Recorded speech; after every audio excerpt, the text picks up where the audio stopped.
নমস্কার সুপ্রিয় দর্শক মণ্ডলী, চ্যানেল পাঁচমিশালি গার্ডেনের পক্ষ থেকে আরো একটা নতুন ভিডিওতে আপনাদেরকে স্বাগত জানাই। সুপ্রিয় দর্শক মণ্ডলী, আজকের ভিডিওটা দেখছেন একটু পরিবেশটা অন্যরকম। অ্যাকচুয়ালি আমি তো ফল গাছের ভিডিও বেশি করি বা ফল গাছের পরিচর্যা কিভাবে আপনারা করবেন সেটাই বেশিরভাগ দেখাই, কিন্তু দেখুন মানে এই ভিডিওটা দেখানোর লোভ আমি সামলাতে পারলাম না, সেই জন্যই চলে এলাম।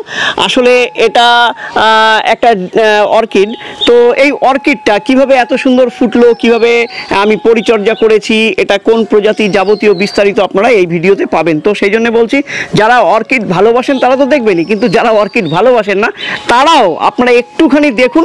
যারা অর্কিড করেনও না তারাও আজকের ভিডিও দেখে এত সুন্দর অর্কিড আপনি আপনার ছাদে বা আপনার বাড়িতেই তৈরি করতে পারবেন। তো সেই জন্য বলছি ভিডিওটা অত্যন্ত গুরুত্বপূর্ণ হতে চলেছে, কেউ কোথাও যাবেন না, সবাই সঙ্গে থাকুন, দেখতে থাকুন আপনাদের অত্যন্ত প্রিয় গার্ডেন বিষয়ক চ্যানেল পাঁচমিশালি গার্ডেন। সুপ্রিয় দর্শক মণ্ডলী, আমার পাশে এই যে এত সুন্দর অর্কিডটা রয়েছে, এটা হচ্ছে ডেন্ড্রোবিয়াম পিয়ারেডি বা অ্যাফাইলাম গোত্রীয় একটা অর্কিড।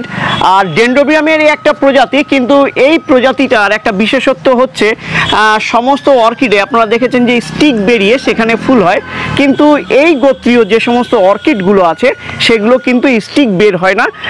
এদের যে কাণ্ডটা, সেই কাণ্ডেরই প্রতিটা পর্ব থেকে এই পরিমাণে ফুল বের হয়। মানে আপনারা দেখতেই পাচ্ছেন যে কি পরিমাণে এখানে একটা ফুল আরেকটা ফুলকে টেনে ধরেছে, তাই আমি ফাঁকা করতে পারছি না, তবুও আপনারা দেখুন যে এইরকম এক একটা স্টিক হবে। মানে এটা অ্যাকচুয়ালি স্টিক নয়, আর এটা সব থেকে ভালো হয় যে কোনো কাঠে বা আপনি যদি গাছে মাউন্ট করতে পারেন তো সেটা কিন্তু খুব ভালো হবে।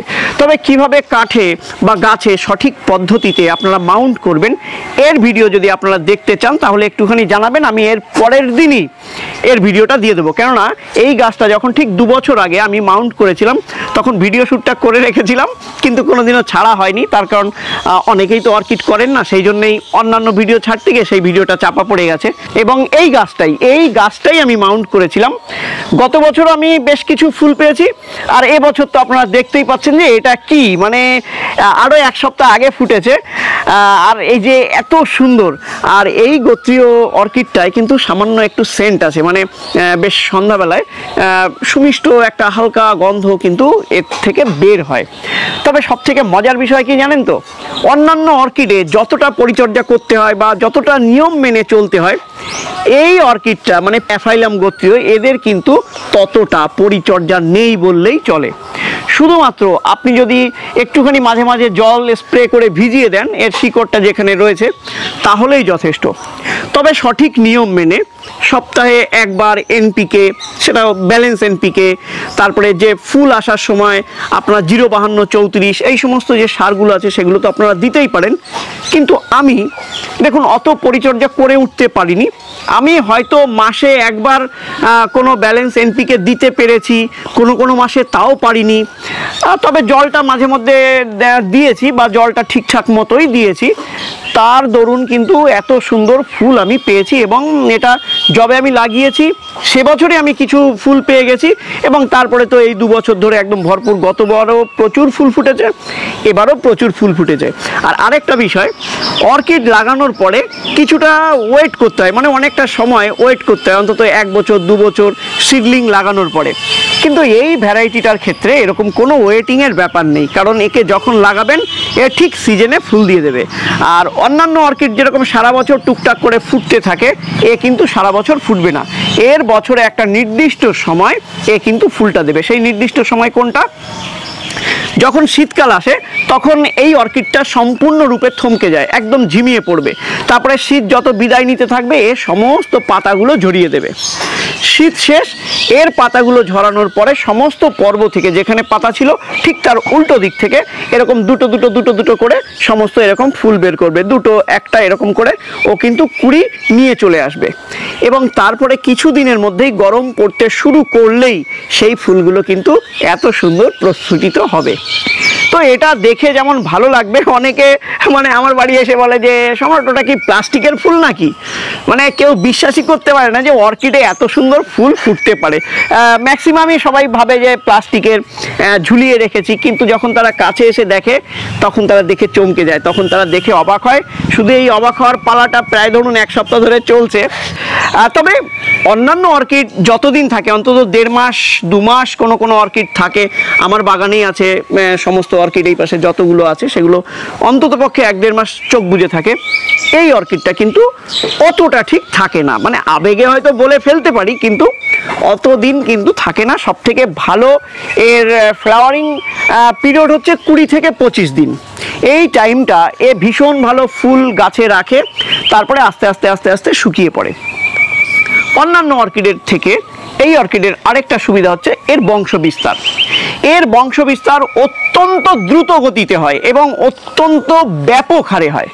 অন্যান্য অর্কিডে যেরকম আপনার নিচ থেকে 2-1টা শুটস বের হয়, সেখানে পরের বাড়ি ফুল চলে আসে। আর এর ক্ষেত্রে এই যে ফুলগুলো আপনারা দেখতে পাচ্ছেন, এই ফুলগুলো যখনই ফুটে শেষ হয়ে যাবে, তারপরে বর্ষাকাল এলেই এই প্রতিটা পর্ব থেকে কিন্তু সরু সরু ছোট ছোট চারা বেরিয়ে আসবে। একদম এই ডালেই প্রচুর পরিমাণে ছোট ছোট চারা বেরিয়ে আসবে, এবং সেই চারাগুলো যদি আপনি এখানে রেখে দেন কোনো অসুবিধা নেই, থাকতেই পারে। তবে যদি আপনি বংশ বিস্তার করতে চান, আরও ব্যাপক অর্থে এই অর্কিডটাকে তৈরি করতে চান, তাহলে সেখান থেকে চারাগুলো তুলে নিয়ে আপনি আবার নতুন করে এরকম করে মাউন্ট করে দেবেন, তাহলেই হবে। এই যে এই পাশে আমার এখানে একটা গাছ আপনারা দেখতে পাচ্ছেন, এবার বর্ষাতে আমি মাউন্ট করেছিলাম, তো সেখানে দেখতে পাচ্ছেন যে একটা ডাল বেশ সুন্দর গ্রোথ নিয়ে এখানেও কিন্তু ফুল চলে এসেছে। আর বাকিগুলো এই যে দেখুন, বাকিগুলোয় ফুল আসেনি, কিন্তু এই যে প্রচুর পরিমাণে চারা অলরেডি শুরু হয়েছে। আর এই দেখুন, এইটা একদম ছোট্ট গাছ, এতেও দেখুন এই যে ফুল চলে এসেছে। তো আপনারা বুঝতেই পাচ্ছেন যে আপনি লাগানোর সঙ্গে সঙ্গেই কিন্তু এ বংশবিস্তার শুরু করে দেবে। এবং এইখানে এর গোড়াতে আপনারা দেখতে পাচ্ছেন যে প্রচুর পরিমাণে কিন্তু চারা বের হওয়া শুরু হয়ে গেছে অলরেডি। আর বর্ষা এলে এগুলো শুধু বাড়তেই থাকবে, শুধু বাড়তেই থাকবে। মানে এক বর্ষাতেই এ যতটা গ্রোথ নিয়ে নেবে, আপনার কিন্তু সারা বছরে তেমন আর চিন্তা করা লাগবে না। আর আরেকটা মজার বিষয়, এই অর্কিডটা যখন ফুল থাকবে না, তখন দেখতেও কিন্তু অত্যন্ত সুন্দর। মানে দুই দিক থেকে পাতাগুলো একদম পরপর পরপর সাজানো থাকবে, অসাধারণ লাগে। আমাদের এর পাশেই আপনারা দেখতে পাচ্ছেন যে এইখানে আর একটা অর্কিড, এটাও আরেকটা অ্যাফাইলাম প্রজাতির অর্কিড, কিন্তু এর পটিং মিডিয়া দরকার হয়। আর আমাদের এই অর্কিডটায় কিন্তু পটিং মিডিয়ার দরকার নেই, কারণ একে আমরা মাউন্ট করব, হয় কাঠে না হলে গাছে আমরা একে মাউন্ট করব। এই মাঝখানে যেটা এইটার ফুলগুলো একদম মানে সুন্দর বেগুনি রঙের আর অত্যন্ত সুন্দর দেখতে। পাশেরটা একটু ডিপ লালচে ধরনের হবে, আর এটা তো সাদা, আপনারা দেখতেই পাচ্ছেন। এত সুন্দর অর্কিড কিন্তু আপনারা ইজিলি করতে পারেন। এবার প্রশ্ন হচ্ছে, এই অর্কিডগুলোকে রাখবেন কোথায়? আপনারা সবাই জানেন যে অর্কিড একটু ছায়া জায়গা পছন্দ করে, চড়া রোদ্দুর পছন্দ করে না, কিন্তু দেখুন ফ্লাওয়ারিং সিজন যখন, তখন কিন্তু অর্কিডে একটু রোদ লাগাতেই হয়। তবে আমার এই অর্কিডের ক্ষেত্রে সেই অর্থে কিন্তু আমি তেমন পরিচর্যা করিনি। আবারও বলে দিচ্ছি, শুধুমাত্র এক বর্ষায় যেটুকু বৃদ্ধি পেয়েছে, তারপরে কিন্তু ও সেইভাবেই সারভাইভ করে গেছে, এবং সেইভাবেই ও কিন্তু এই পরিমাণে আপনারা দেখতে পাচ্ছেন, এই পরিমাণে ও আমাকে ফুল দিয়ে আনন্দ দিয়ে ও কিন্তু আমাকে মোহিত করে দিয়েছে। তবে আরেকটা বিষয়, যদি আপনারা নিয়মিত খাবার দিতে পারেন, তাহলে কিন্তু এই অর্কিডের গ্রোথটা অনেক লং হবে। আর যত লং হবে, যত লংয়ে আসবে, তত কিন্তু এই এত সুন্দর বড় বড় স্টিক আপনারা কিন্তু পেয়ে যাবেন। এটাই স্টিক নয়, এটাই কিন্তু গাছ, এটাই কিন্তু গাছ, এটাই আবার স্টিক। আবার এখান থেকেই চারা তৈরি হবে, এবং প্রচুর পরিমাণে। এই যে যতগুলো স্টিক দেখছেন বা যতগুলো এই যে ফুল দেখছেন, এই সমস্তগুলোর থেকে অত্যন্ত হারে চারা বের হবে। এবং এই নেক্সট ইয়ারে এই ডালগুলোয় কিন্তু আর ফুল ফুটবে না, এই যে এইগুলো কিন্তু বন্ধ হয়ে যাবে, এগুলো আর ফুল ফুটবে না, এগুলো তখন শুধু চারা উৎপাদন করবে।